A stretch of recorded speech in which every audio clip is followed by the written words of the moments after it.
I'll ask you directly one question. Character is more important ఎంత success అయినా సరే.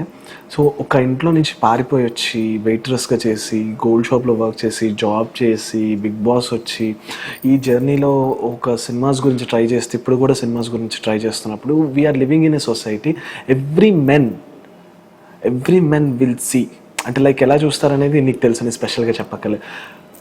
Have you cope up with those scenarios? అవి దాటుకొని రావడానికి ఎలా చంపుకున్నావు కొన్ని విషయాల్ని, లేదంటే ఎలా దాటుకొని వచ్చావు, ఏ మాటలతో చెప్పుకొని బయటకు వచ్చావు, ఏం చేసావు? అంటే ఒకటే అంటే లైక్ మెన్ అంటే కామన్గా అందరూ మెన్స్ ఒక్కరు ఒక్కొక్కలాగా ఉంటారు, but finally they are men only. వీళ్ళందరినీ దాటుకొని మనం ఒక సొసైటీలో బతకాలి, మనకు నచ్చినట్టు మనం అంటూ ఉండాలి అంటే ఫస్ట్ మనకి ధైర్యం ఉండాలి, గట్స్ ఉండాలి.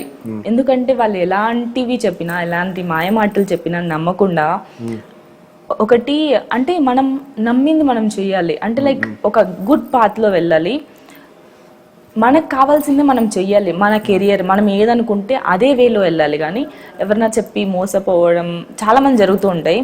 ఎవరైనా మోసం చేస్తారా ఈ జర్నీలో? నాయని చేయలేరు. I'm the strongest one. నేను చెప్పాను కదా, లైఫ్ లెసన్స్.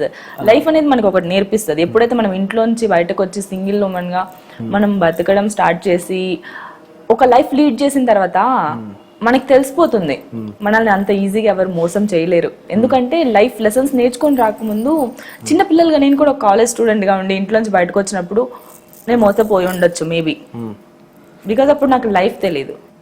నేను కష్టాల్లో పడి లేచి వెళ్ళాను కాబట్టి నేను ఎవరిని నమ్మను. అదొకటి నాకు చాలా హెల్ప్ అయింది. నేను మెన్స్ ని అస్సలు నమ్మను. I hate mens a lot. ఇప్పుడు ఇలా బిఫోర్ ఐ మెట్